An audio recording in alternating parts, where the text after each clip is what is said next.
Hi everyone, welcome to Mera Physio, a pan-India chain of physiotherapy clinics.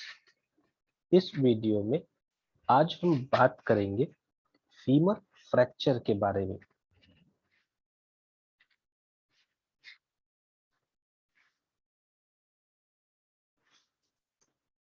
Femur basically हमारी सबसे largest bone होती है human body की,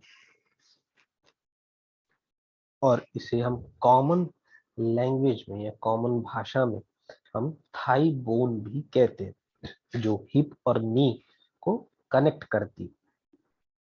अगर हम साइज या मेजरमेंट्स की बात करें तो एक एवरेज जो साइज है ह्यूमन मेल एडल्ट में वो 19 इंचेस लॉन्ग रहता है और अराउंड 10 आउंसेस इसका वेट होता है। ये बहुत ही हार्ड बोन होती है और लॉन्ग बोन होती है, और ये बहुत इजीली ब्रेक नहीं होती। तो इस वीडियो में बेसिकली हम बात करेंगे फीमर के बेसिक एनाटॉमिकल स्ट्रक्चर्स के बारे में, फीमर बोन के पार्ट्स के बारे में, और हम बात करेंगे कि फीमर बोन को कौन कौन से ब्लड वेसल सप्लाई करती हैं, कौन कौन से नर्व्स सप्लाई करती हैं। फिर बेसिकली हम जानेंगे कि फ्रैक्चर क्या होता है, कौन कौन से टाइप्स होते हैं फ्रैक्चर के, किस फ्रैक्चर में कितना परसेंट ब्रेक होता है हमारी बोन, और एंड में हम इस वीडियो में जानेंगे कि एक्चुअल में फीमर फ्रैक्चर क्या होता है और उसके कौन कौन से टाइप्स होते हैं। तो बेसिकली आज इस वीडियो में हम पूरा इंट्रोडक्टरी पार्ट देखेंगे फीमर फ्रैक्चर के बारे में और उसके डिफरेंट डिफरेंट कंपोनेंट्स के बारे में।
सो फीमर बोन बेसिकली हमारी सबसे स्ट्रॉन्गेस्ट और लॉन्गेस्ट बोन होती है बॉडी की, जो ऑक्यूपाई करती है जो स्पेस हमारे लोअर लिम्ब में और हिप और नी को कनेक्ट करती है।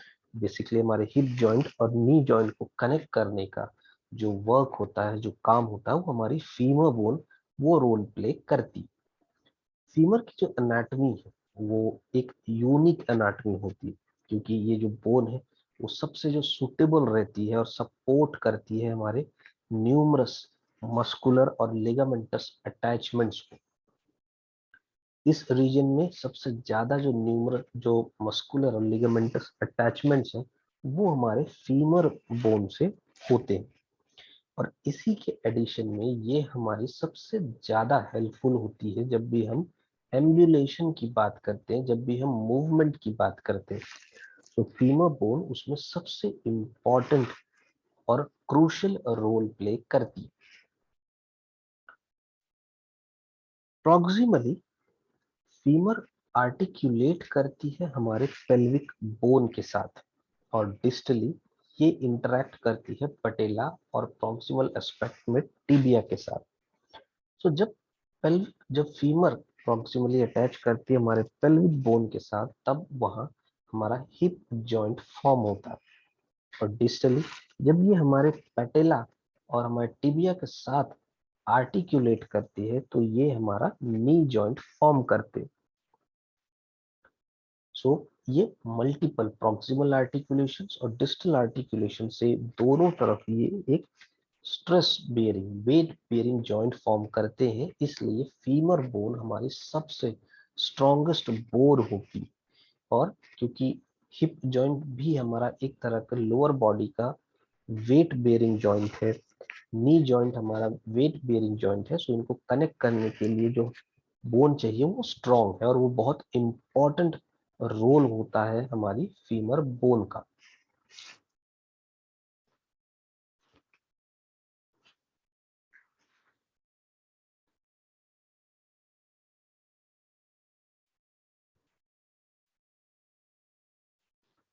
सो फीमर का डेवलपमेंट बेसिकली जब 5th to 6th gestational week होती है, यानी कि हमारा जो एंडोकॉन्ड्रल ऑसिफिकेशन है, जहां बोन फॉर्म होते हैं कार्टिलेज से, कार्टिलेज बेस जो हमारा फाउंडेशन होता है उससे जो हमारे बोन्स फॉर्म होते हैं, उस प्रोसेस को हम एंडोकॉन्ड्रल ऑसिफिकेशन कहते हैं। सो 5th और 6th जेस्टेशनल वीक में जनरली हमारा फीमर बोन डेवलप होना स्टार्ट होती, और जो सेवरल ऑसिफिकेशन सेंटर्स हैं, जहाँ जो ऐसे पॉइंट्स होते हैं जहाँ पे बोन डेवलपमेंट होता है, सो उन सेवरल ऑसिफिकेशन सेंटर्स में ये अपियर होने लगती है थ्रू आउट जो हमारी इंट्रायूटराइन लाइफ होती है, और यही बोन हमारी कंटिन्यू होती है डेवलपमेंट में जब तक चाइल्डहुड या अर्ली एडोलेसेंस फेज नहीं आ जाता। तो even early adolescence phase 18 years, जब तक हमारा टीन्स कंप्लीट रहता है, हमारे टीन्स रहते हैं, टीनेजर्स हम कंप्लीट करते हैं, तब तक हमारी इस बोन का डेवलपमेंटल स्टेज होता रहता है, डेवलप होती रहती है। जो हमारे फीमर का ऑसिफिकेशन है वो जनरली कंप्लीट होता है जब हम 14 या 18 ईयर्स के होते हैं, तो उस बीच में हमारा जो फीमर बोन का ऑसिफिकेशन है वो कंप्लीट होता है, और मेजॉरिटी जो हाइट का जो रोल प्ले करते हैं वो हमारे फीमर बोन के ऑसिफिकेशन से ही इम्पोर्टेंट होता है, और इसमें फीमर बोन हमारा इम्पोर्टेंट रोल प्ले करती है, उनकी 18 ईयर्स तक मैक्सिमम जो हाइट डेवलपमेंट होती है वो हो जाती है।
सो जैसा हम जानते हैं हमारे फीमर में बेसिकली दो एंड है, प्रॉक्सिमल एंड और डिस्टल एंड।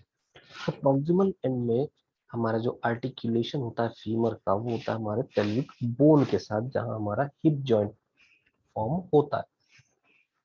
जो प्रॉक्सिमल एंड के डिफरेंट पार्ट्स होते हैं। सो जो पहला पार्ट है वो हमारा फेमोरल हेड है, फिर नेक, फिर हमारे ट्रोकेंटर्स, हमारे इंटर ट्रोकेंट्रिक क्रेस्ट और इंटरट्रोपेंट्रिक लाइन। सो बेसिकली जो और हमारा जो एक इम्पॉर्टेंट जो पार्ट होता है वो है हमारा फीमोरल हेड। सो फीमोरल हेड से ही हमारे पेल्विक बोन का आर्टिकुलेशन होता है। हमारे पेल्विक बोन से जब कनकेव और कन्वेक्स रूल जब फुलफिल होता है तो फीमोरल हेड का आर्टिकुलेशन हमारे पेल्विक बोन के साथ हिप जॉइंट फॉर्म करते हैं। सो जो हमारा हेड ऑफ द फीमर है वो बेसिकली एक रफली स्फेरिकल स्ट्रक्चर का होता है जो सुपीरियर मीडियली प्रेजेंट रहता है और एंटीरियरली प्रोजेक्ट करता है नेक ऑफ द फीमर में। ये एक कन्वेक्स शेप का होता है। सो जो हमारा पेल्विक बोन है कनकेव वहां पे सरफेस है, तो ये हमारा एक convex femoral head convex shape का है। सो वो इजीली वहां पे कनकेव कन्वेक्स रूल फुलफिल हो जाता है। सो जो हमारी स्मूथ कन्वेक्सिटी होती है फीमोरल हेड की वो डिसरप्टेड होती है हमारे पोस्टीरियर इंफीरियर सरफेस और वहां एक डिप्रेशन होता है। सो जो डिसरप्शन है हमारे पोस्टीरियर इंफीरियर सरफेस में जो वो एक डिप्रेशन से होता है जिसे हम फोविया कहते हैं फॉर द लिगामेंट हेड, जिसे हम फोविया कैपिटिस फीमोरिस कहते हैं। सो इस डिप्रेशन का जो नाम है वो है हमारा फोविया जो लिगामेंट के हेड में प्रेजेंट होती है, फोविया कैपिटिस फीमोरिस इसे बेसिकली कहा जाता है।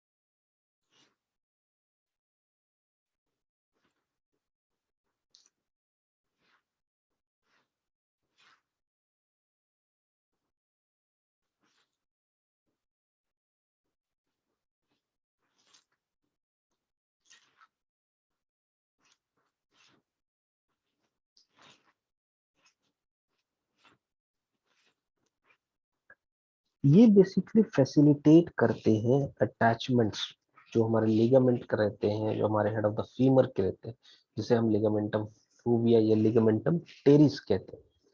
ये लिगामेंट ओरिजिनेट करते हैं हमारे एसिटाबुलर नॉच से और एकोमोडेट करते हैं हमारे डिफरेंट आर्टरीज को। वो आर्टरीज जो हमारे लिगामेंट से रहती हैं, हमारे हेड ऑफ द फीमर के लिगामेंट से अटैच्ड रहती है। जो फीमर हेड है वो बेसिकली एक बॉल फॉर्म करता है जो कि एक बॉल एंड सॉकेट जॉइंट बनाता है हमारे हिप को। तो हमारा हिप बेसिकली एक बॉल एंड सॉकेट जॉइंट है, एक मल्टी एक्सियल जॉइंट है, एक साइनोवियल जॉइंट।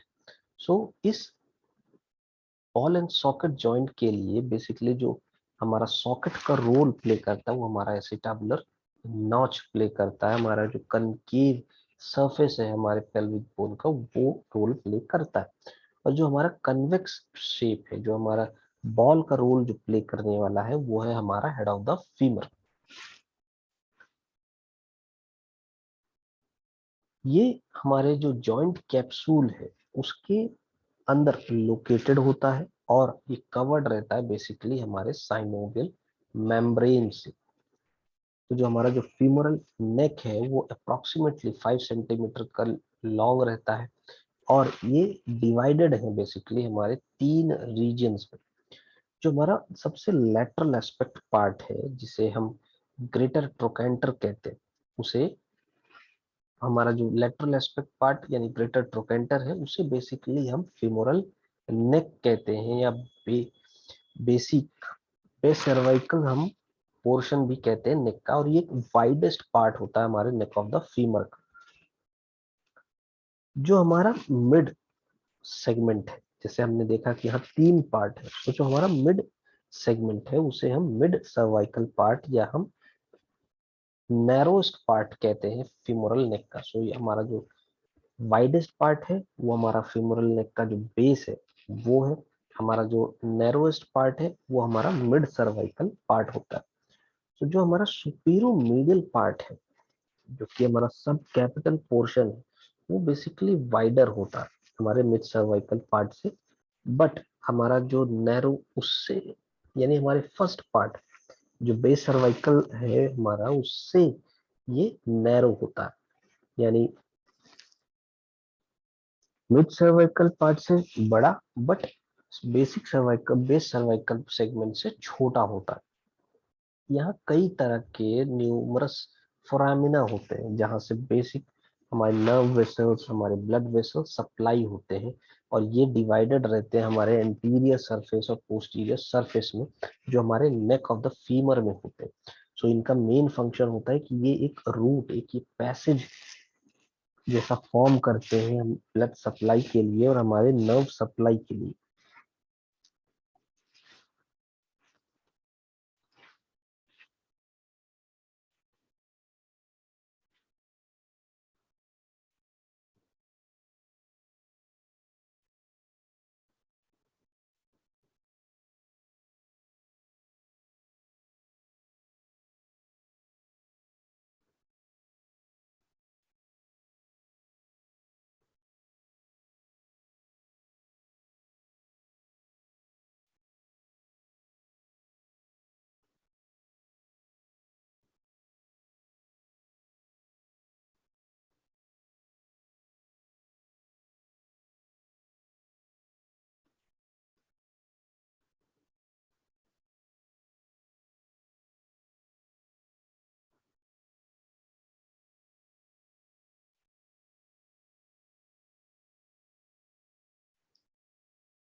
सो जो हमारा फिमोरल हेड है और शाफ्ट है वो बेसिकली एक एंगल में सिचुएटेड होते हैं, जो अप्रोक्सीमेटली 130 डिग्री का एंगल होता है। ये जो नेक और शाफ्ट का जो एंगल है, जिसे हम एंगल ऑफ इंक्लिनेशन कहते हैं, ये बेसिकली हमारे इन्फेंट्स में ज्यादा होता है, और जैसे जैसे एज प्रोग्रेस होती है ये ग्रेजुअली डिक्रीज होने लगता है। ये अलाउ करता है हमारे लिम्ब को कि ये ऑसिलेट हो, और जब ऑसिलेशन हो तो हमारे जो पेल्विस है वो, उनमें किसी तरह का कोलिजन ना हो। सिर्फ एज रिलेटेड डिफरेंसेस ही नहीं, हमें कई जो हमारे एंगल ऑफ इंक्लिनेशन है उसमें हमें सिर्फ एज रिलेशन में ही डिफरेंसेस देखने को नहीं मिलते, कई बार सेक्सुअल डायमॉर्फिज्म भी देखने को मिलते हैं इस हमारे फेमोरल हेड और शाफ्ट के एनाटॉमिकल फीचर्स में। जीनोटाइपिक जो फीमेल्स हैं उनमें वाइडर एंगल ऑफ इंक्लिनेशन होता है कंपेयर टू दोज जो जीनोटाइपिक मेल्स होते हैं। ये जो फीचर्स है बेसिकली जो कंट्रीब्यूट करते हैं, जो हमारे हम मेल और फीमेल के अगर गेट पैटर्न को क्लियरली ऑब्जर्व करें तो दोनों के गेट पैटर्न में डिफरेंस होता है। यही एक फीचर है जो हमारा एंगल ऑफ इंक्लिनेशन का जो डिफरेंस है, वही बेसिकली एक डिफरेंस क्रिएट करता है इस गेट पैटर्न के वेरिएशन में। जो नेक है वो बेसिकली हमारी एंटीवर्टेड यानी कि लैटरली रोटेटेड रहती है एट अ वेरिएबल एंगल। जो एंगल ऑफ टॉर्शन है हमारा वो समवेयर अराउंड 10 से 15 डिग्री का होता है। सो बेसिकली अगर हम देखें, अगर हम डायमॉर्फिज्म की बात करें, हम चेंजेस की बात करें, डिफरेंस की बात करें, सो मेल और फीमेल में हमारा जो मेन डिफरेंस होता है, अगर हम गेट पैटर्न के चेंजेस की बात करें तो हमारे जो एंगल ऑफ इंक्लिनेशन होता है वो फीमेल्स में ज्यादा होता है और जो कंपेयर टू मेल्स में, और इसीलिए उनका जो गेट पैटर्न भी है उन दोनों में यानी मेल और फीमेल के कंपेयर में चेंजेस होते हैं, वेरिएशन होते हैं।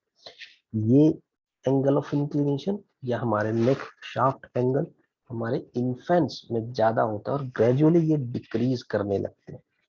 जैसे जैसे एज बढ़ती है ये डिक्रीज करने लगते हैं, और ये एक बेसिक टूल भी हो जाते हैं कई बार ऑटोप्सी रिपोर्ट्स जनरेट करने के लिए, या कोई अगर पर्टिकुलर स्केलेटन मिला है कहीं पर भी क्राइम सीन में, तो उनके जो डिफरेंसेस क्रिएट करने के लिए एंगल ऑफ इंक्लिनेशन को यूज किया जा सकता है।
जो हमारे फेमोरल नेक की सुपीरियर मार्जिन होती है, ये बेसिकली ये एक तरह से हॉरिजॉन्टल मार्जिन होती है, और ये कनकेविटी में क्लोजेस्ट होती है सबसे हमारे जंक्शन के और हमारे ग्रेटर ट्रोकेंटर के।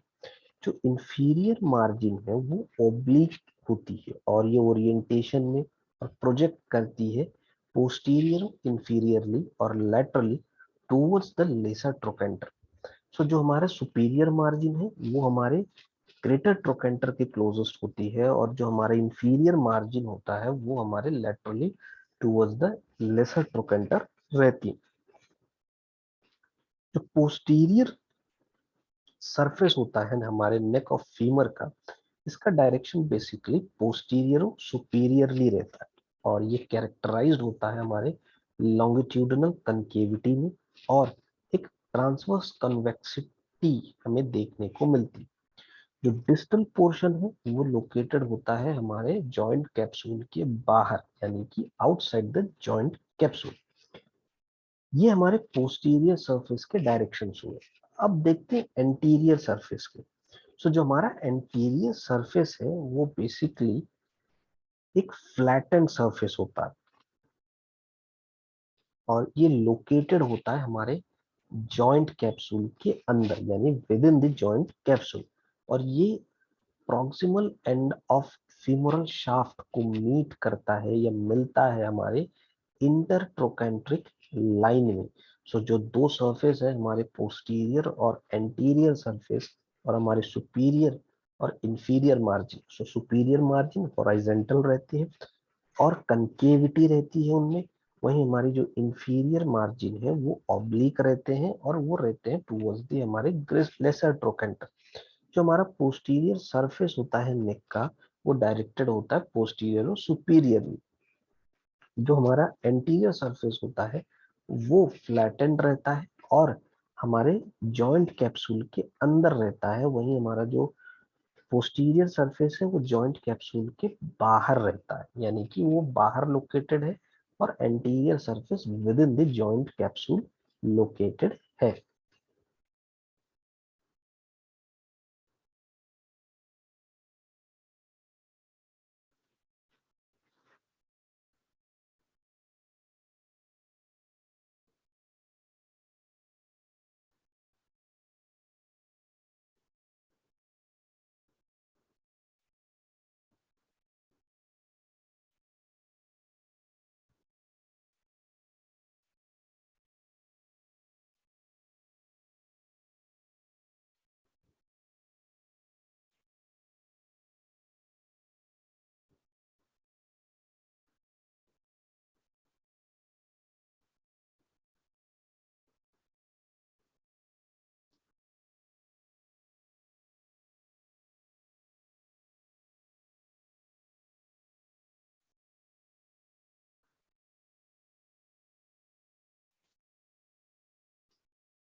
तो जो हमारे फीमोरल एपोफाइसिस होते हैं वो बेसिकली एक प्रोमिनेंट प्रोट्रूशन होते हैं, जिनको हम प्रॉक्सिमल एस्पेक्ट ऑफ फीमर में देख सकते हैं।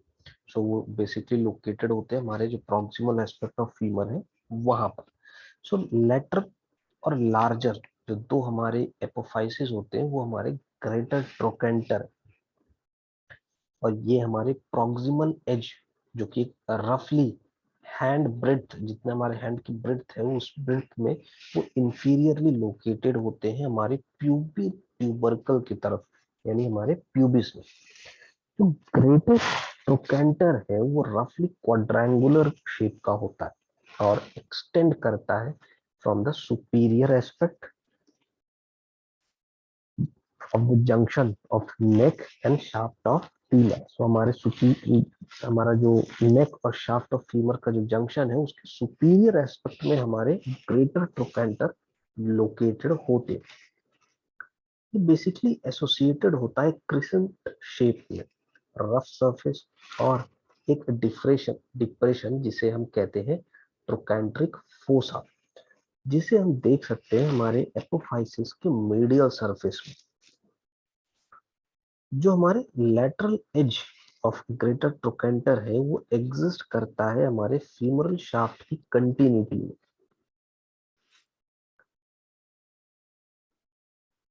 सो बेसिकली हमारा जो फीमोरल एपोफाइसिस के जो लेटरली और जो बड़ा सेगमेंट होता है उसे एक ग्रेटर ट्रोकेंटर हम देखते हैं, और जो प्रॉक्सिमल एज है वो रफ शेप का रहता है, वो रफली रहता है और एक क्रिसेंट शेप का रहता है। वहां एक डिप्रेशन देखने को मिलता है जिसे हम ट्रोकेंट्रिक फोसा कहते हैं, और ये हमारा basically medial surface of the apophysis में देखने को मिलता है।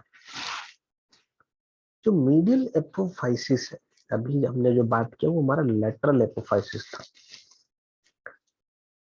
जो हमारा मीडियल एपोफाइसिस है वो कंपैरेटिवली हमारा स्मॉलर होता है, कोनिकल शेप में होगा, और ये पोस्टेरोमीडियली एक्सटेंड करता है।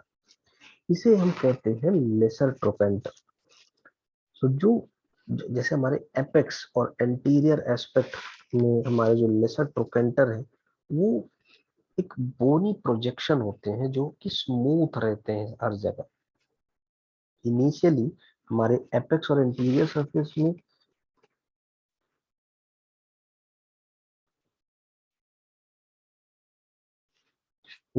हमारे जो एपेक्स और एंटीरियर सरफेस में ये थोड़े से रफ हमें देखने को मिल सकते हैं इनिशियली, बट हम मैक्सिमम स्पेसेस में ये हमें स्मूथ सरफेस ही रहते हैं।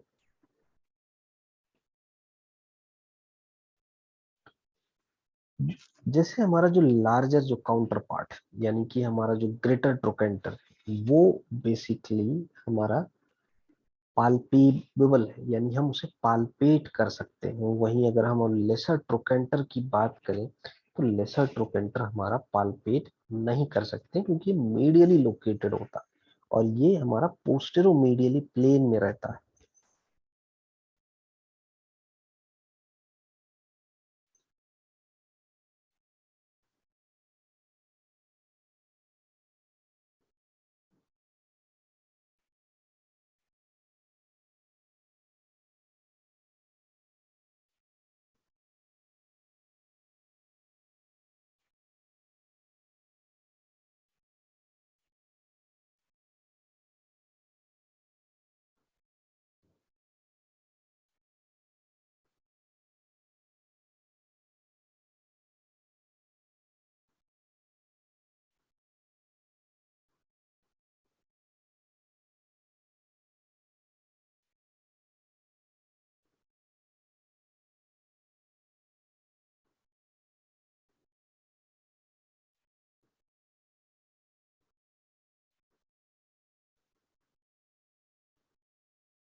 तो हमारे ग्रेटर ट्रोकेंटर और लेसर ट्रोकेंटर के बारे में हमने जान लिया।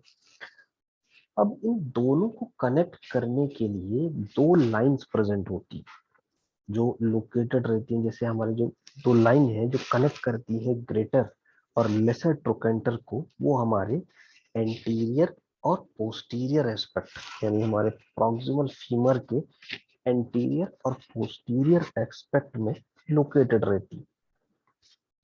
तो जो हमारी इंटरट्रोकेंट्रिक लाइन है जो एंटीरियरली हमें देखने को मिलती है, वहीं इंटरट्रोकेंट्रिक जो क्रेस्ट है वो हमें पोस्टीरियरली देखने को मिलता। तो इंटरट्रोकेंट्रिक लाइन है वो बेसिकली हमारे स्टार्ट होती है एंटीरियरली। हमारे जो ग्रेटर ट्रोकेंटर का जो ट्यूबरकल है उसके एपेक्स से एंटीरियरली स्टार्ट होती है और हमारे shaft and neck of the femur के पास से इसका इंटरसेक्शन होता है। ये फिर वहां से ट्रेवल करती है इंफीरियो मीडियली हमारे ट्यूबरकल्स में, जो कि हमारे लोअर पॉइंट होते हैं लेसर ट्रोकेंटर के। सो इस तरह से ये हमारे anteriorly tubercle of the apex of greater trochanter से स्टार्ट होकर के हमारे लेसर ट्रोकेंटर के ट्यूबरकल जो कि लोएस्ट पॉइंट होता है उससे कनेक्ट करती है। ये लाइन फिर आगे कंटिन्यू करती है एक स्पाइरल लाइन के फॉर्म में, और जो फीमर के में है वो एक स्पाइरल लाइन के फॉर्म में, और inferior aspect of intertrochanteric line, और कंटिन्यू करती है एक medial lip of the Linnaea aspera of femoral shaft.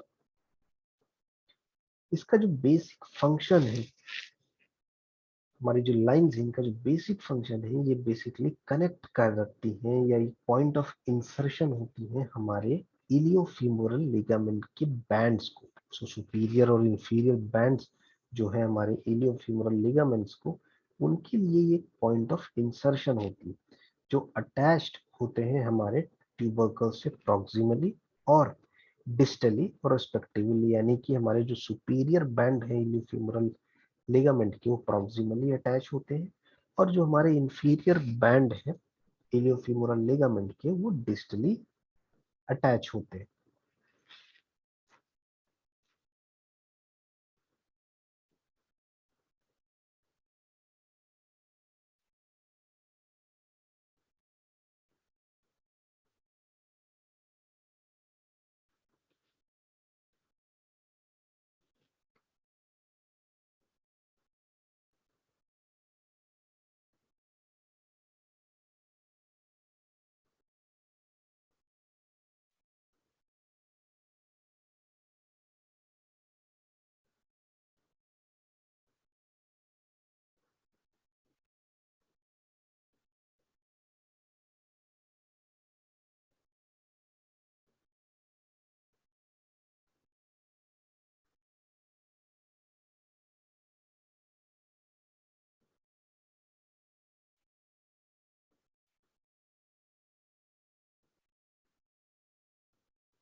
So on the other hand, अभी जो हमने बात किया इंटरट्रोकेंट्रिक लाइन के बारे में, सो जो दूसरा हमारा सरफेस था वो था हमारा इंटरट्रोकेंट्रिक क्रेस्ट। सो इंटरट्रोकेंट्रिक क्रेस्ट बेसिकली ज्यादा प्रोनाउंस्ड होता है हमारे इंटरट्रोकेंट्रिक लाइन के कंपेयर में।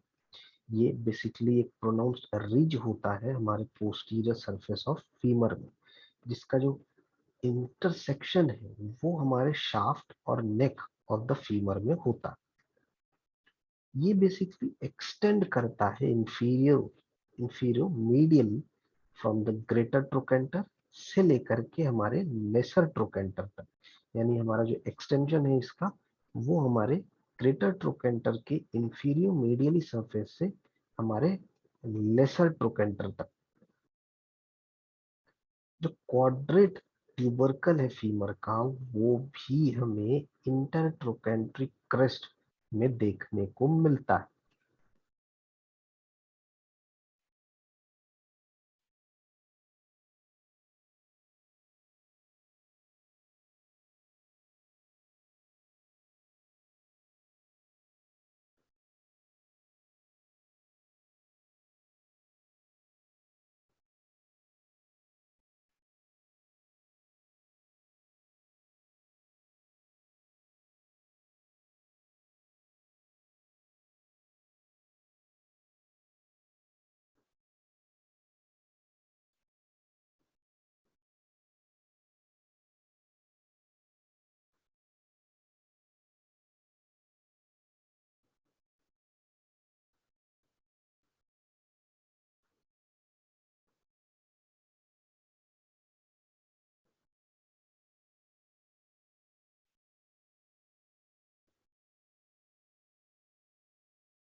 फ्यूमरल शाफ्ट बेसिकली एक सिलिंड्रिकल स्ट्रक्चर होता है, जिसमें एक कई हमें वेरिएबिलिटी देखने को मिलती है, जो वेरी करता है फ्रॉम इंडिविजुअल से इंडिविजुअल।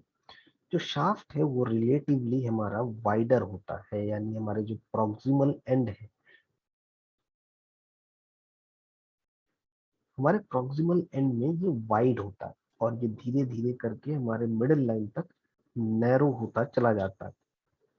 ये बोर्ड रहता है एंटीरियरली और कंट्रीब्यूट करता है हमारे मैक्सिमम वेट बियरिंग कैपेसिटी को। हमारे बोन की जो मैक्सिमम वेट बियरिंग कैपेसिटी है, वो उसके लिए बेसिकली हमारा जो शाफ्ट है वो रिस्पॉन्सिबल होता है, और यही सबसे ज्यादा वेट बियर करने में हेल्प करते हैं।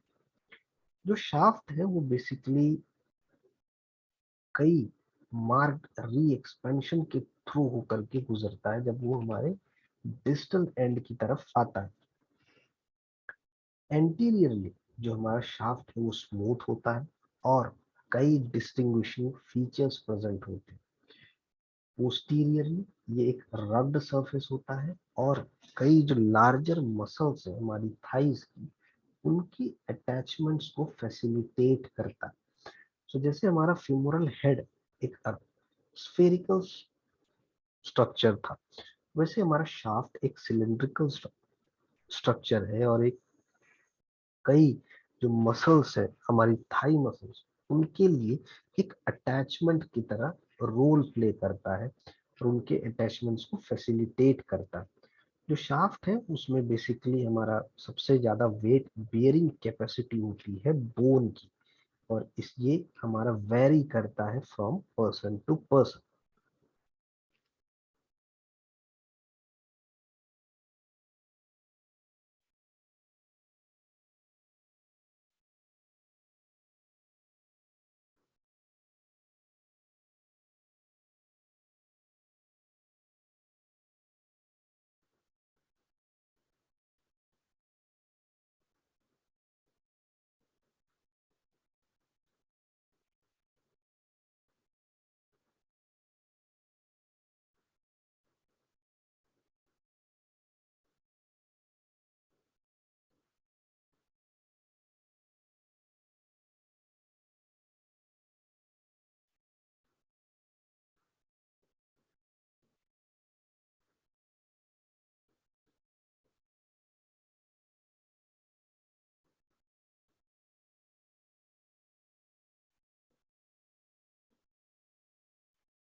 ऑल्दो हमने जैसे बात किया कि एक सिलिंड्रिकल स्ट्रक्चर है, लेकिन शाफ्ट जो हमारे फीमर का है वो उसमें कई तरह के सरफेसेस प्रेजेंट, कई तरह के बॉर्डर्स प्रेजेंट।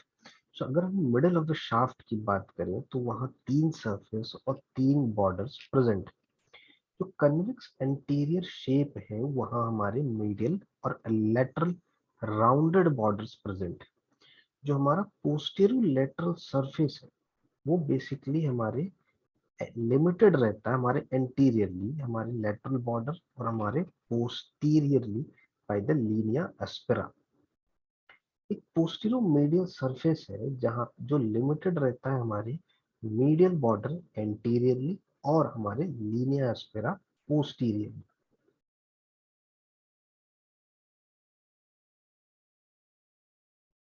तो जो हमारा पोस्टीरियर जो एंटीरियर सरफेस है वो बाउंडेड है मीडियल और लेटरल बॉर्डर से। पोस्टेरोलेटरल सरफेस है वो हमारा लिमिटेड रहता है एंटीरियरली जो हमारे लेटरल बॉर्डर से और पोस्टीरियरली बाय लीनिया एस्पेरा। वहीं जो हमारा पोस्टेरो मीडियल सरफेस है वो लिमिटेड रहता है हमारे मीडियल बॉर्डर से एंटीरियरली। पोस्टेरोलेटरल सरफेस हमारा एंटीरियरली लेटरल बॉर्डर से रहता है और हमारा जो पोस्टेरो मीडियल सरफेस है वो हमारा मीडियल बॉर्डर से एंटीरियरली लिमिटेड रहता है।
एक हमारी थर्ड ट्यूब्रोसिटी जिसे हम ग्लूटियल ट्यूब्रोसिटी कहते हैं उसके फॉर्म में एक थर्ड ट्यूब्रोसिटी भी प्रेजेंट होती।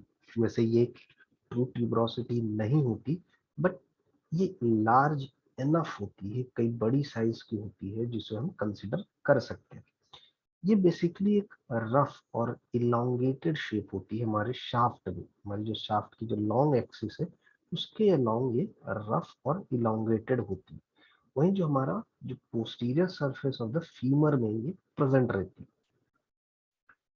जो ग्रूव है वो बेसिकली कंटिन्यूअस होता है हमारे lateral lip of the Linnaea aspera. हमारे मीडियल में, प्रॉक्सिमल में और पोस्टीरियर पार्ट ऑफ फीमर में एक छोटा सा रिज प्रेजेंट होता है जिसे हम पेक्टिनियल रिज कहते हैं। ये बेसिकली एक्ट करता है as a point of attachment हमारे पेक्टिनियस मसल के लिए। जो हमारा मोस्ट प्रोनाउंस्ड पार्ट होता है हमारे पोस्टीरियर सरफेस का, वो है हमारा लीनिया एस्पेरा। ये बेसिकली एक रेज्ड लॉन्गिट्यूडिनल इम्प्रेशन होता है जो रन करता है हमारे फीमर के लॉन्ग एक्सिस के अलोंग। ये हमारे मीडियल और लैटरल लिप से बना होता है, यानी कि जो हमारा जो फॉर्मर है यानी मीडियल है, वो ओरिजिनेट करता है हमारे लेसर ट्रोकेंटर से, और हमारा जो लैटरल लिप है वो ओरिजिनेट करता है हमारे ग्रेटर ट्रोकेंटर से। जो मीडियल और लेटरल लिप्स हैं वो बेसिकली यूनाइट करते हैं हमारे मिडिल थर्ड, हमारे फीमोरल शाफ्ट के मिडिल थर्ड में, जहां से ये ट्रेवल करते हैं मीडियली हमारे न्यूट्रिएंट फोरामेन से, जहां से हमारी न्यूट्रिएंट आर्टरी पास होती है।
हमारा जो लीनिया एस्पेरा है वो डाइवर्ज करता है हमारे distal third of the femur में, जहां वो एक मीडियल और लेटरल लिप्स जो है हमारे वो कंटिन्यूस हो जाते हैं, और हमारे रेस्पेक्टिव इप्सिलेटरल सुप्राकॉन्डाइलर लाइंस के साथ, यानी कि हमारे मीडियल सुप्राकॉन्डाइलर लाइन और हमारे जो लैटरल सुप्राकॉन्डाइलर लाइन से, सो हमारा जो मीडियल लिप है वो कंटिन्यूस हो जाता है हमारे मीडियल सुप्राकॉन्डाइलर लाइंस, और हमारे जो लेटरल लिप्स हैं वो कंटिन्यूस हो जाते हैं हमारे लेटरल सुप्राकॉन्डाइलर लाइंस के साथ।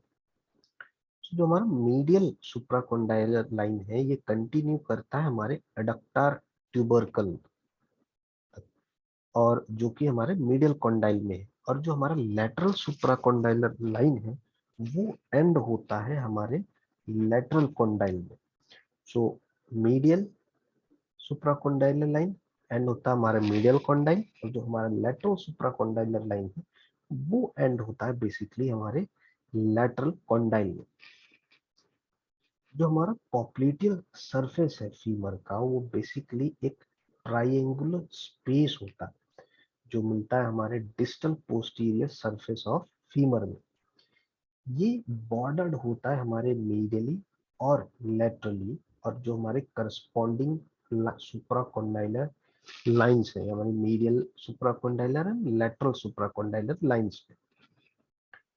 और इंफीरियरली ये लाइंड होता है हमारे, ये बॉर्डर होता है superior border of fibrous capsule, हमारे नी के सुपीरियर बॉर्डर, जो हमारे फाइब्रस कैप्सूल है हमारे नी का, उसके सुपीरियर बॉर्डर से हमारा पॉप्लिटियल सरफेस बॉर्डर्ड होता है। जो काउडल एस्पेक्ट होता है सरफेस का, वो बेसिकली एक फ्लोर फॉर्म करता है हमारे पॉप्लिटियल फोसा का। तो हमारा जो पॉप्लिटियल सरफेस है फीमर का, एक ट्राइंगुलर सरफेस स्पेस है, जिसका एक जो पॉप्लिटियल फोसा है उसका जो फ्लोर है वो हमारे कॉर्डल एस्पेक्ट से फॉर्म होता है। और जो हमारा पॉप्लिटियल सरफेस है उसकी जो बॉर्डर होती है वो हमारे करस्पॉन्डिंग सुप्राकॉन्डाइलर लाइन से होती है, मीडियली और लेटरली। इंफीरियरली वो लाइन होती है हमारे फाइब्रस कैप्सूल सुपीरियर बॉर्डर के, हमारा नी का फाइब्रस कैप्सूल है उसके सुपीरियर बॉर्डर से।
अभी तक हमने जितने एनाटॉमिकल स्ट्रक्चर्स के बारे में बात किया, वो बेसिकली हमने बात की है प्रॉक्सिमल एंड के स्ट्रक्चर्स के बारे में। अब हम बात करते हैं डिस्टल एंड, यानी हमारे फीमर के डिस्टल एंड के बारे में। So distal end of the femur होता है वो हमारा वाइडेस्ट पार्ट होता है बोन का, और ये बेसिकली इंटरेक्ट करता है प्रॉक्सिमल टिबिया और पैटेला के साथ। सो डिस्टल एंड जो हमारा फीमर का है ये बना होता है हमारे मीडियल कॉन्डाइल्स, हमारे लेटरल कॉन्डाइल्स, हमारे इंटरकॉन्डाइलर फोसा और हमारे पटेलर सरफेस। सो ऑल्दो जो मीडियल कंडाइल है वो हमारा लेटरल कंडाइल से छोटा होता है, बट ये इजीली पाल्पेबल होता है। यही हमारे बेसिकली नी के बल्जिंग यानी इनवर्ड बल्जिंग के लिए रेस्पॉन्सिबल होता है। ये बेसिकली एसोसिएटेड होता है एक कोनिकल प्रोडर्बेंस से, जिसे हम एडक्टार ट्यूबरकल कहते हैं। और ये हमारे जॉइंट में एक अटैचमेंट प्रोवाइड करते हैं हमारे लार्ज एडक्टार मैग्नस को, जो कि हमारी एक पावरफुल मिडल थाई मसल होती है, और वो एक मूव करने में हेल्प करती है थाई को मीडियल। तो जो हमारा मीडियल एपिकोंडाइल है वो बेसिकली सिचुएटेड होता है नीचे और एंटीरियर टू द हमारे एडक्टार ट्यूबरकल। ये एक अटैचमेंट प्रोवाइड करता है हमारे टेंडन्स को और हमारे एडक्टार मैग्नस मसल को और हमारे टीबियल कोलैटरल लिगामेंट को। सो टीबियल कोलैटरल लिगामेंट्स बेसिकली हमारे सपोर्टिंग स्ट्रक्चर्स होते हैं जो कनेक्ट करते हैं हमारे टिबिया और हमारे फीमर को। सो जो हमारा टेंडन्स है, हमारे साइटोरियस के टेंडन्स है, हमारे ग्रेसिलिस मसल्स के जो टेंडन्स है, वो यहाँ से पास होते हुए हमारे मीडियल कॉन्डाइल ऑफ फीमर में जाते हैं। इनके कोई अटैचमेंट्स यहाँ नहीं होते, बट वो एक्सटेंड करते हैं हमारे मीडियल कॉन्डाइल ऑफ फीमर तक। सो हमारा जो मीडियल कॉन्डाइल है ये छोटा होता है हमारे लेटरल कॉन्डाइल के, बट ये लेटरल कॉन्डाइल के कंपेयर में इजीली पाल्पेट किया जा सकता है।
सो दोनों कंडाइल्स मीडियल और लेटरल कंडाइल्स में से हमारा जो लेटरल कंडाइल है वो बेसिकली बड़ा होता है और ज्यादा प्रोमिनेंट होता है हमारे मीडियल कंडाइल।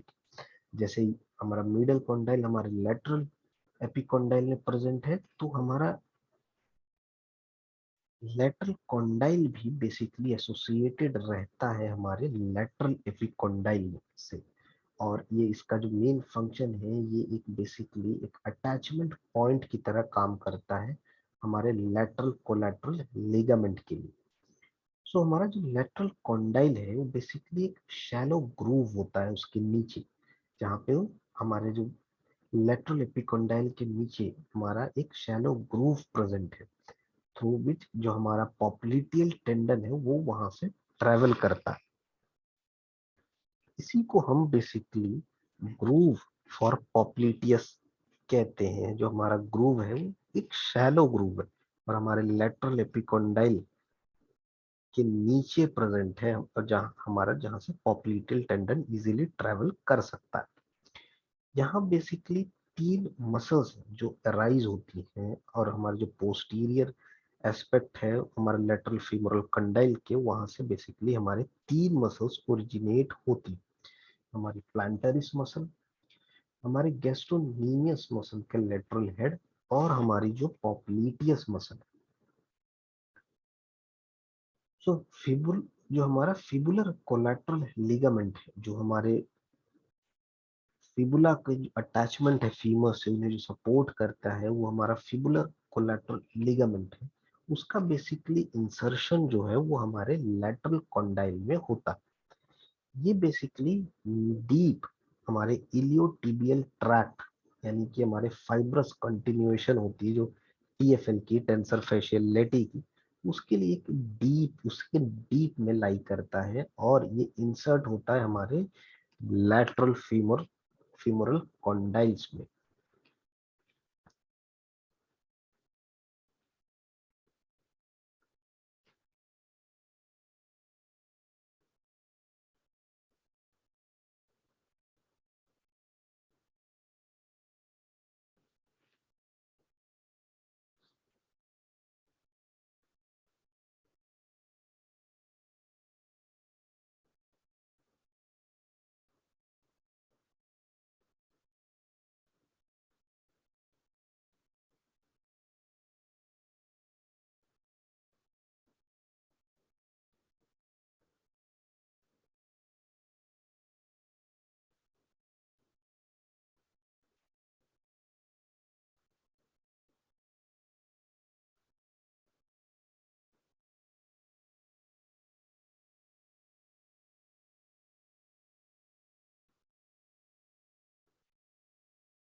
सो जो हमारे मीडियल और लेटरल फीमोरल कॉन्डाइल्स है, ये बेसिकली कनेक्टेड रहते हैं इंटीरियर, और जो सेपरेटेड रहते हैं कॉर्डली बाय द इंटरकॉन्डाइलर फोसा। सो ये जो फोसा है हमारा, वो सेपरेट करता है हमारे मीडियल और लेटरल फीमोरल कॉन्डाइल्स को।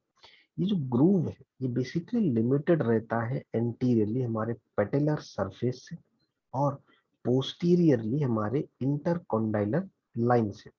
ये एक रफ एरिया रहता है, और यहाँ कई न्यूमरस वेस्कुलर फोरामिना रहते हैं जो हम हमारे वेसल्स को एकोमोडेट करते हैं। सो जो हमारा फोसा है वो लोकेटेड रहता है हमारे basically with in the joint capsule, और मेजॉरिटी जो है वो हमारे साइनोवियल मेम्ब्रेन के बाहर होते हैं।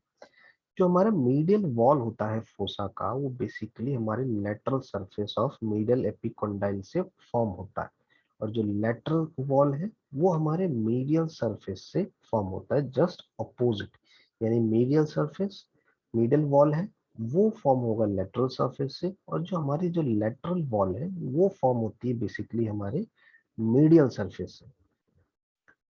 दोनों वॉल्स बेसिकली एक्यूमुलेट करते हैं हमारे जो अटैचमेंट्स है, हमारे जो क्रूशिएट लिगामेंट्स के अटैचमेंट्स है उनको एक्यूमुलेट करते हैं। सो अगर हम कहें कि हमारा जो लेटरल सरफेस है मिडिल कंडाइल का, वो बेसिकली हमारे पोस्टीरियर क्रूशिएट लिगामेंट्स के लिए एज अ अटैचमेंट साइट काम करता है। वहीं जो हमारा मीडियल सरफेस है लेटरल कंडाइल का, उसमें हमारे बेसिकली एंटीरियर क्रूशिएट लिगामेंट्स के अटैचमेंट्स होते हैं। जो हमारे स्मूथ इंडेंटेशंस होते हैं वो बेसिकली एरियाज होते हैं जहां हमारे इंटरकोंडाइलर फोसा है, वहां हमारे वेस्कुलर फोरामिना प्रेजेंट नहीं है। कई जो हमारे स्मूथ सर्फेसेज है वहां हमारे जो वेस्कुलर फोरामिना है वो प्रेजेंट नहीं होते।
सो हमारे डिस्टल फीमर के एंटीरियर सरफेस में, हमारे एंटीरियर एपेक्स की तरफ जहाँ हमारा इंटरकोंडाइलर फोसा है, वहाँ एक सरफेस प्रेजेंट होता है जिसे हम पटेलर सरफेस या ट्रोक्लियर ग्रूव कहते हैं।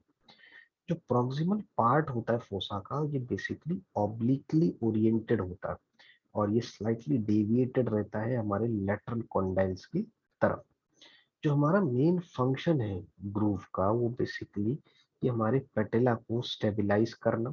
जब हमारे एम्बुलेशंस होते हैं और तो उस तरीके से हम पेटेला को सपोर्ट करने के लिए, स्टेबलाइज करने के लिए इस ग्रूव का बहुत इंपॉर्टेंट फंक्शन होता है। और अब तक हम जितने भी एनाटॉमिकल लैंडमार्क्स के बारे में देखा, हमने ये देखा कि कई वैरायटी ऑफ लैंडमार्क्स प्रेजेंट है, कई न्यूमरस ऐसे स्ट्रक्चर्स प्रेजेंट हैं जो हमारे हेड ऑफ द फीमर में है, हमारे शाफ्ट ऑफ द फीमर में है, हमारे distal end of the femur में है, और एक कई बोनी लैंडमार्क्स, हमारे एनाटॉमिकल लैंडमार्क्स प्रेजेंट है।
तो अब बात करते हैं हम बायोमैकेनिक्स के बारे में।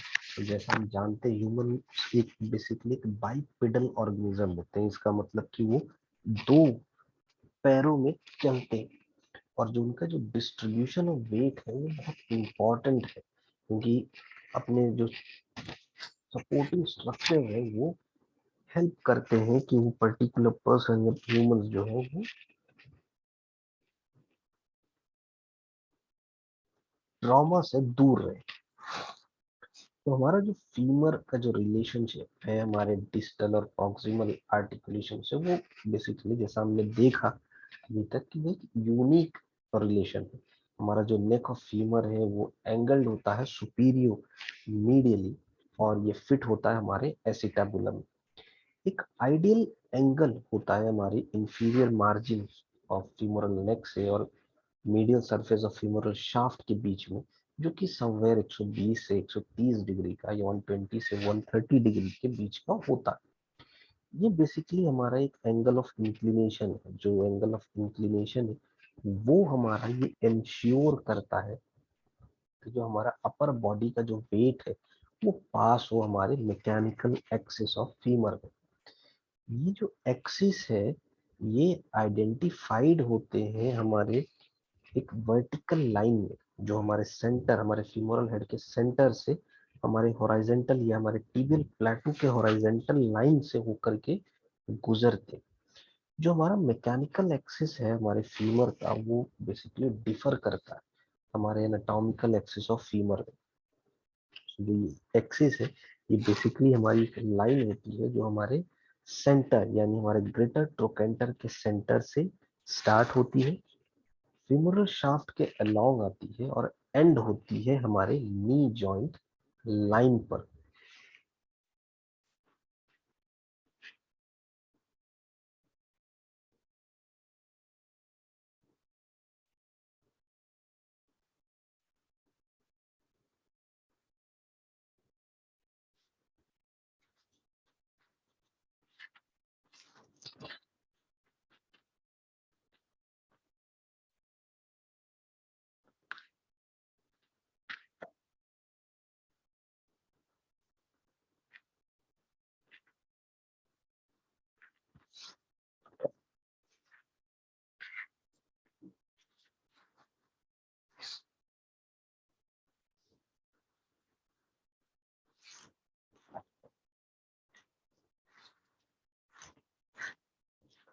तो जो हमारा एंगल है यानी हमारे मैकेनिकल और एनाटॉमिकल एक्सिस, जैसा हमने देखा कि दोनों में डिफरेंस होता है, तो जो एंगल है वो समवेयर अराउंड 8 डिग्री का होता है। एक्सट्रीम वेरिएशन अगर रहता है एंगल ऑफ इंक्लिनेशन में तो उससे हमारा जो रिलेशनशिप है वो भी चेंज हो जाती है। उससे हमारा जो अमाउंट ऑफ स्ट्रेस है हमारे नेक ऑफ फीमर में भी इंक्रीज हो जाता है। और जो हमारा टीबिया है उसकी जो मैकेनिकल एक्सिस है वो भी बेसिकली हमारे रन करती है नी जॉइंट लाइन से हमारे एंकल जॉइंट तक। जो हमारा फीमर है वो नेचुरली कन्वर्ज करते हैं हमारे नीज की तरफ। ये जो डिग्री ऑफ कन्वर्जेंस है ये मेजर किया जाता है और रिकॉर्डेड किया जाता है as a degree of as a angle of convergence. जो वेरिएशन है हमारे एंगल ऑफ कन्वर्जेंस में वो बेसिकली इम्पैक्ट करता है हमारा एंगल, जो हमारे लेटरल एस्पेक्ट ऑफ फीमर और लेटरल एस्पेक्ट ऑफ टिबिया में फॉर्म होता है। ये बेसिकली रफली रहता है हमारे 175 डिग्री का। ये मेजरमेंट बेसिकली एक सरोगेट फॉर्म रहता है, हमारी गोल्ड स्टैंडर्ड रहता है कि हम एक्सियल अलाइनमेंट्स को चेक करें, एसेस करें, और एक हिप नी एंगल को हम वेरीफाई, हिप नी एंकल के एंगल को हम वेरीफाई कर सकते हैं। किसी भी मल अलाइनमेंट में अगर होता है जैसे डिस्ट्रक्शन हो रहा है जॉइंट का, तो वहाँ एक्सट्रीम वेरिएशन हमें देखने को मिलता है हमारे इस एंगल में। और वो इनिशियली जैसे हमारा ऑस्टियोआर्थराइटिस आगे की तरफ डिफरेंट ग्रेडिंग्स में प्रोग्रेस करता है, तो ये एंगल हमें चेंज देखने को मिलता है, एक वेरिएशन देखने को मिलते हैं हमारे इस एंगल में, जो कि हमारा एंगल ऑफ या डिग्री ऑफ कन्वर्जेंस होता है या फीमोरल टिबियल एंगल होता है, जो कि अप्रोक्सीमेटली 175 डिग्री का रहता है।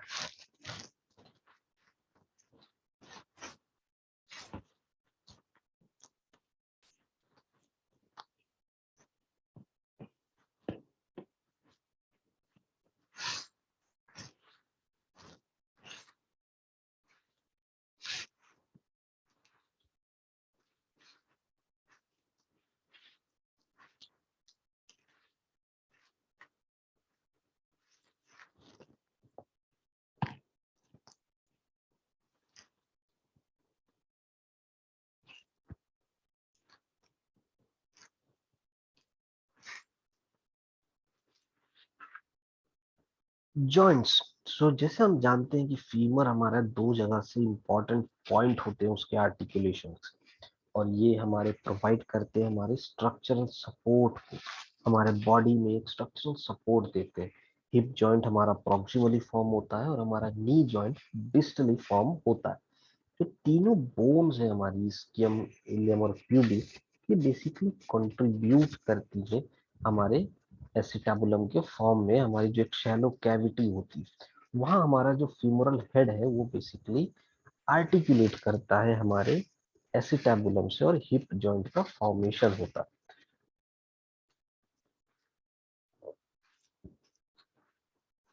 जो हमारा लिगामेंट है तो हमारे हेड ऑफ द फीमर में, वहाँ एक शैलो डिप्रेशन प्रेजेंट होता है और एक सेंटर प्रेजेंट होता है हमारे एसिटाबुलम। ये जॉइंट फर्दर री इन्फोर्स होते हैं हमारे प्यूबोफीमोरल और इलियोफीमोरल लिगामेंट्स में एंटीरियरली, और हमारे कॉम्प्लेक्स ischiofemoral लिगामेंट से पोस्टीरियरली। जो हमारा नी जॉइंट है वो basically relatively unstable hinge joint है, क्योंकि इसमें एक ही एक्सिस, एक ही प्लेन में मूवमेंट होता है। ये एक हिंज जॉइंट होता है जहां हमारे इंटरेक्शन होता है तीन बोन्स। फेमोरल कॉन्डाइल्स हमारे आर्टिकुलेट करते हैं टिबियल प्लेटो, जहाँ टिबियो फीमोरल जॉइंट फॉर्म होता है, और हमारा जो पैटेला के साथ है वो आर्टिकुलेट करते हैं, यहाँ हमारा पैटेलो फीमोरल जॉइंट फॉर्म होता है। ये बेसिकली इंट्रिकेट करता है हमारे बोन्स को, और हमारे जो न्यूमरस लिगामेंट्स हैं वो हमारे स्टेबिलिटी को एनहांस करते हैं। जो हमारे फीमोरल कॉन्डाइल्स हैं वो एक तरह से शैलो होते हैं और एक कॉम्प्लीमेंट्री डिप्रेशन प्रेजेंट होता है। जो हमारी डेप्थ होती है फेसिक की वो बेसिकली इनहेंस होती है इनकम्प्लीट कार्टिलेजेनियस रिंग, जिसे हम मेनिस्काई कहते हैं। जो लेटरल मेनिस्कस है वो इनकम्प्लीट होता है मीडियली, वहीं जो मीडियल मेनिस्कस है वो इनकम्प्लीट होता है हमारा लैटरली। जो हमारे फ्री एंड होते हैं दोनों मेनिस्कस के, वो अटैच्ड होते हैं हमारे टीबियल प्लेटू बाय लिगामेंट्स। सो टीबियल प्लेटू बेसिकली हमारा एक पॉइंट की तरह सर्व करता है, जहां हमारे अटैचमेंट्स होते हैं हमारे ACL और PCL, यानी कि anterior cruciate ligament and posterior cruciate ligament, जो इंसर्ट होते हैं हमारे इंटरकॉन्डाइलर फोसा में।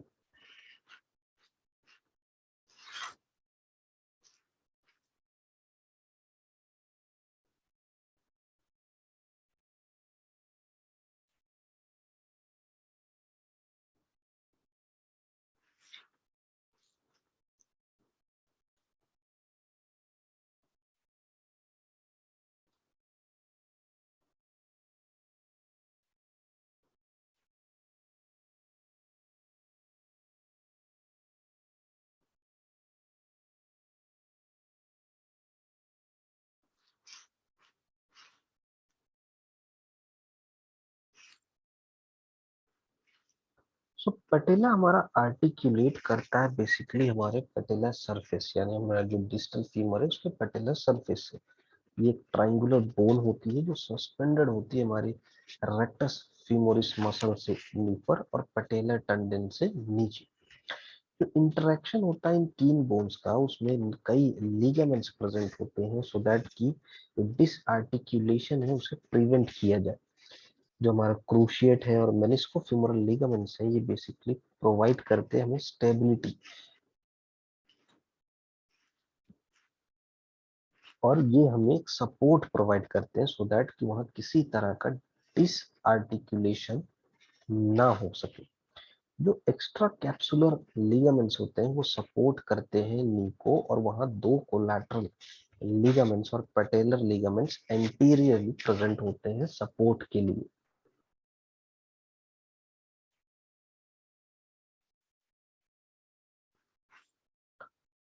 पोस्टीरियरली हमारे जो ऑब्लिक पॉप्लिटियल लिगामेंट है वो सपोर्ट करते हैं हमारे जॉइंट कैप्सूल को, और जो थाई मसल्स है वो एक एडिशनल सपोर्ट की तरह काम करती हैं हमारे जॉइंट के लिए।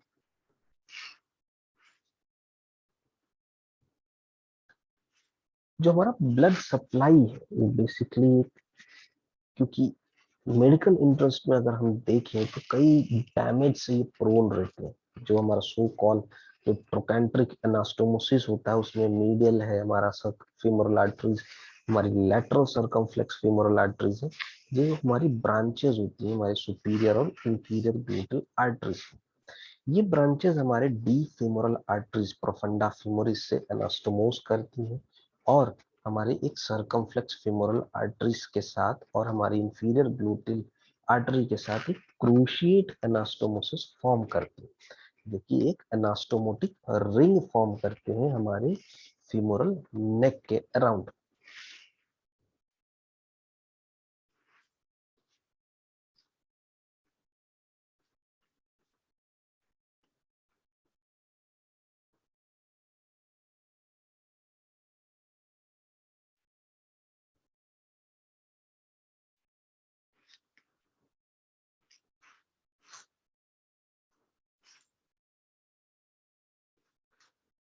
सो इन एनास्टोमोटिक रिंग से बेसिकली हमारी जो सर्वाइकल आर्टरीज है वो अराइज करती है और वो हमारे पियर्स करती है हमारी जॉइंट कैप्सूल को और वहां जाके ये रेटिनाकुलर आर्टरीज फॉर्म करती है। ये रेटिनाकुलर आर्टरीज बेसिकली एक फॉर्म करती है हमारे ओन इंट्राकैप्सुलर एनास्टोमोसिस, जो कि विद इन द कैप्सूल होता है। अगर कभी हमारी नेक ऑफ द फीमर की जो वेसल्स हैं वो डैमेज हो जाए तो इससे बेसिकली एक कॉम्प्लिकेशन अराइज हो जाता है जिसे हम एवास्कुलर नेक्रोसिस कहते हैं। सो डिस्टल एंड हमारा जो फीमर का है उसमें हमारी जो ब्लड सप्लाई है वो बेसिकली होती है हमारी पॉप्लिटियल वेसल से और डीप परफोरेटर से। ये वेसल्स बहुत ज्यादा वल्नरेबल नहीं होती हैं और इनमें जो इसलिए इनमें जो रिस्क होता है एवास्कुलर नेक्रोसिस का वो भी सबसे कम होता है या नेग्लिजिबल होता है।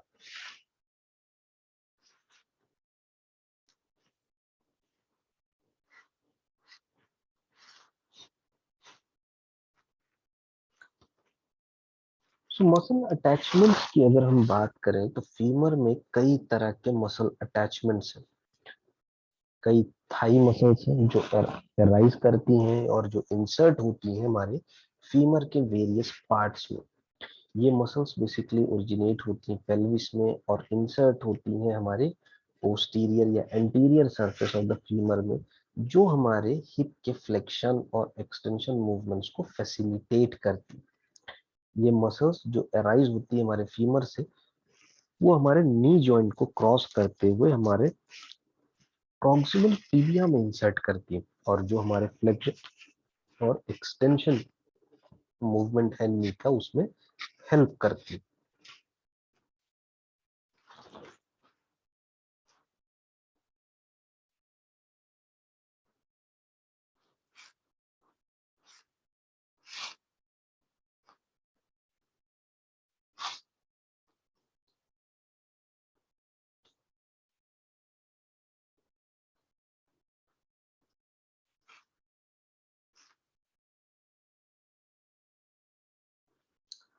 तो अभी तक हमने बात किया फीमर के different attachments different anatomical structures के बारे में। अब हम बात करते हैं फ्रैक्चर के बारे में। सो फ्रैक्चर बेसिकली हमारी जो बोन है उसमें अगर जब भी किसी तरह के कंटिन्यूटी में ब्रेक होता है, यानी हमारी बोन की अगर कंटिन्यूटी में ब्रेक हो रहा है तो उसे हम फ्रैक्चर कहते हैं। जिसके मल्टीपल रीजंस हो सकते हैं, जो कि एक हाई इम्पैक्ट फोर्स हो सकता है, स्ट्रेस हो सकता है, या फ्रैक्चर किसी भी मेडिकल कंडीशन के कारण भी हो सकता है। अगर उस मेडिकल कंडीशन के कारण बोन में वीकनिंग हो रही है, बोन वीक हो रहे हैं, जैसे कि ऑस्टियोपोरोसिस है या कैंसर है। सो ऐसे फ्रैक्चर्स जो मेडिकल कंडीशंस के कारण अराइज होते हैं, बेसिकली ऐसे फ्रैक्चर्स को हम पैथोलॉजिकल फ्रैक्चर्स कहते हैं।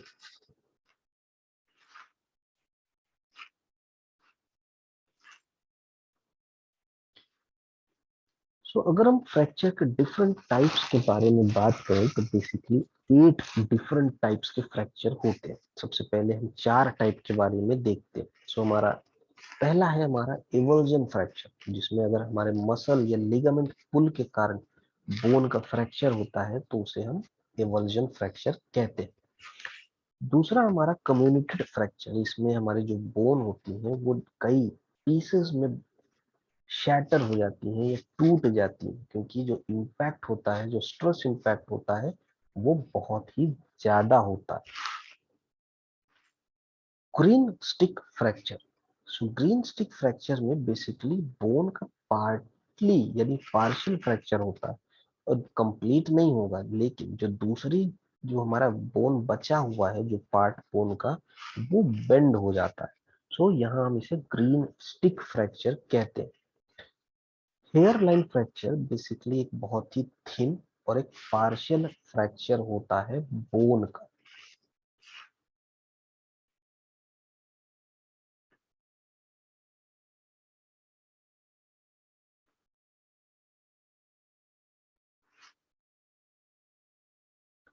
सो इस इमेज में हम देख पा रहे हैं हमारे एवल्जन और हमारे कम्युनिटेड फ्रैक्चर के बारे में। सो एवल्जन फ्रैक्चर में हमारी मसल पुल या लिगामेंट पुल के कारण होने वाला जो फ्रैक्चर है उसे हम एवल्जन फ्रैक्चर कहते हैं। जो हमारा फ्रैक्चर अगर डिफरेंट पार्ट्स में, हमारी बोन फ्रैक्चर होने के बाद डिफरेंट पार्ट्स में बट जाए, शैटर्ड हो जाए, तो उसे हम कम्युनिटेड फ्रैक्चर कहते हैं। हेयरलाइन फ्रैक्चर बेसिकली जैसा हम इस इमेज में देख पा रहे हैं कि बहुत ही माइनर सा फ्रैक्चर होता है, बहुत ही थिन लाइन होती है हमारी फ्रैक्चर की। और ग्रीन स्टिक में बोन पार्टली ब्रेक होती है, लेकिन जो रेस्ट ऑफ द पार्ट होता है बोन का वो बेंड हो जाता है, क्योंकि बेंडिंग फोर्स इतना ज्यादा होता है कि फ्रैक्चर पूरी तरीके से ना हो करके बोन को बेंड कर देता है। सो ऐसे फ्रैक्चर को हम ग्रीन स्टिक फ्रैक्चर बेसिकली कहते हैं।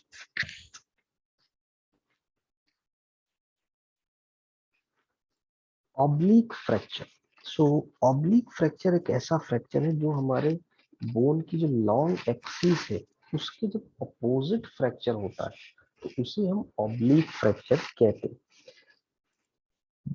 स्पाइरल फ्रैक्चर, सो जब बोन हमारी ट्विस्ट होती है ब्रेक होकर के, या ब्रेक होते समय अगर बोन हमारी ट्विस्ट हो गई है, स्पाइरल हो गई है, तो हम उसे स्पाइरल फ्रैक्चर कहते हैं। Stress fracture basically repeated stress और स्ट्रेन के कारण होने वाला जो फ्रैक्चर है उसे हम स्ट्रेस फ्रैक्चर कहते हैं। ये स्पोर्ट्स में ज्यादातर देखने को मिलता है, एथलीट्स में ज्यादातर देखने को मिलता है। ट्रांसवर्स फ्रैक्चर, ये बेसिकली हमारा बोन में एक स्ट्रेट अक्रॉस ब्रेक जो होता है उसे हम ट्रांसवर्स फ्रैक्चर कहते हैं।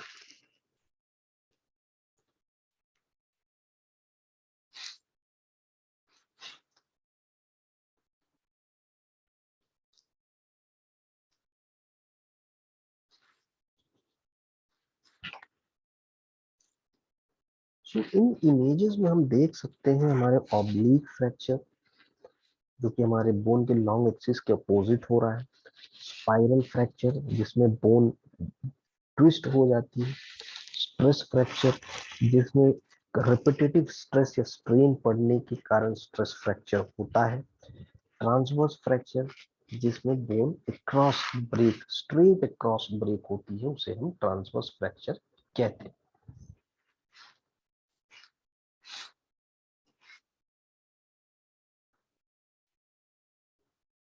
सो फीमर फ्रैक्चर के बारे में बात करते हैं। सो हमने फ्रैक्चर के बारे में जान लिया, हमने फीमर के एनाटॉमिकल और डिफरेंट स्ट्रक्चर्स के बारे में बात कर लिया।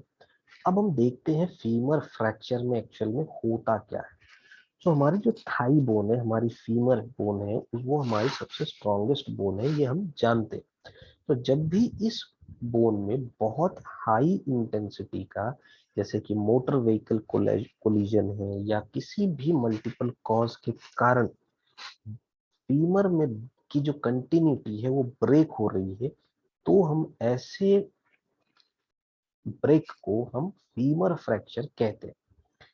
जो लॉन्ग और जो स्ट्रेट पार्ट होता है फीमर का, जिसे हम फीमरल शाफ्ट कहते हैं, तो जब भी यहाँ हमारे फीमरल शाफ्ट में ब्रेक होता है तो हम ऐसे फ्रैक्चर को बेसिकली फीमोरल शाफ्ट फ्रैक्चर कहते हैं।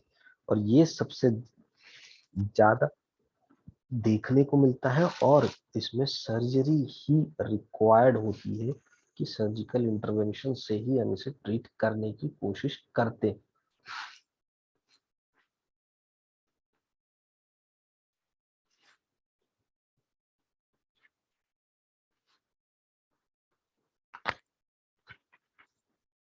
फेमोरल शाफ्ट फ्रैक्चर के टाइप्स।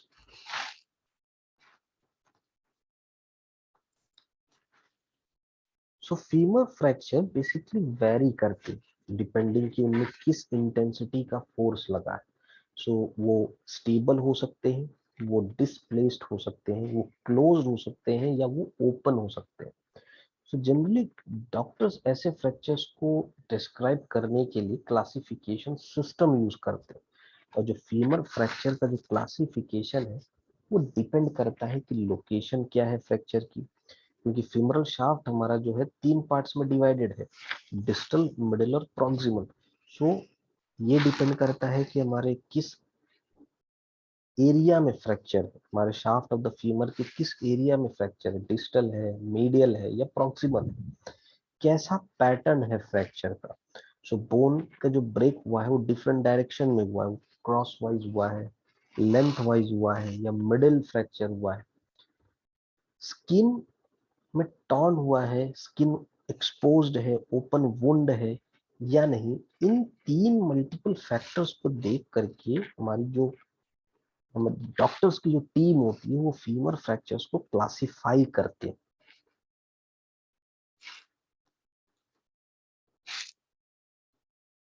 सो सबसे जो कॉमन टाइप होता है फीमोरल शाफ्ट फ्रैक्चर का वो बेसिकली इंक्लूड करता है हमारे 4 टाइप, जो कि हमारा है ट्रांसवर्स, ऑब्लिक, स्पाइरल और कम्युनिटेड। जिनके बारे में हमने जब फ्रैक्चर में हमने देखा था तो हमने इनके बारे में बात किया कि ट्रांसवर्स फ्रैक्चर वो हो ऐसा फ्रैक्चर होता है जिसमें एक क्रॉस फ्रैक्चर होता है हमारे फेमोरल शाफ्ट में। ऑब्लिक फ्रैक्चर में हमारा जो फ्रैक्चर है वो एक एंगल्ड होता है, हमारे लाइन में एंगल्ड होता है हमारे जो शाफ्ट के अक्रॉस। स्पाइरल फ्रैक्चर में जो हमारा फ्रैक्चर लाइन है वो इंसर्कल करता है हमारे शाफ्ट में और एक स्ट्रिप, एक कैंडी कैन जैसा फॉर्म होता है। एक ट्विस्टिंग फोर्स एक्टिंग होती है जो उस फ्रैक्चर को कॉज करती। कम्युनिटेड फ्रैक्चर, ये टाइप जो है फ्रैक्चर का, इसमें बोन 2, 3 या कई पीसेस में डिवाइड हो जाती है। तो 3 या ज्यादा पीसेस में जब बोन डिवाइड हो रही है तो ऐसे फ्रैक्चर को हम कम्युनिटेड फ्यूमरल शाफ्ट फ्रैक्चर कहते हैं।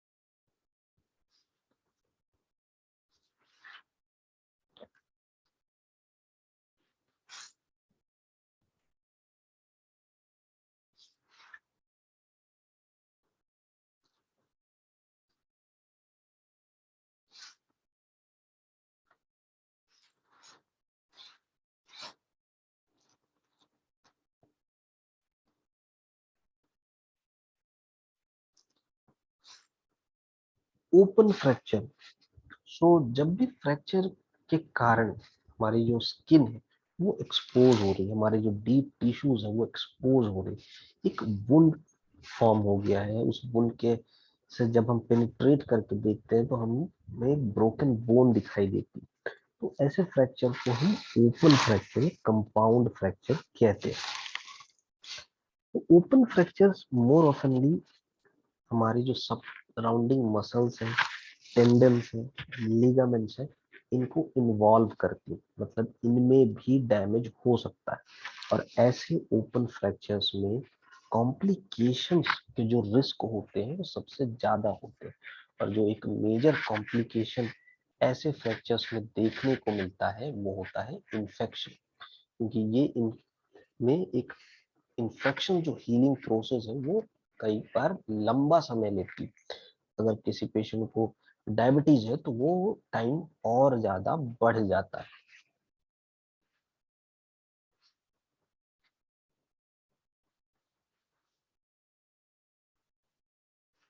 मैं उम्मीद करता हूँ कि मेरा फिजियो द्वारा दिया गया फीमर फ्रैक्चर के इस सेशन पर आपको ये पसंद आया होगा और आपको हेल्दी रहने में मदद करेगा। इसी के साथ ये वीडियो यहीं पर समाप्त करते हैं। धन्यवाद।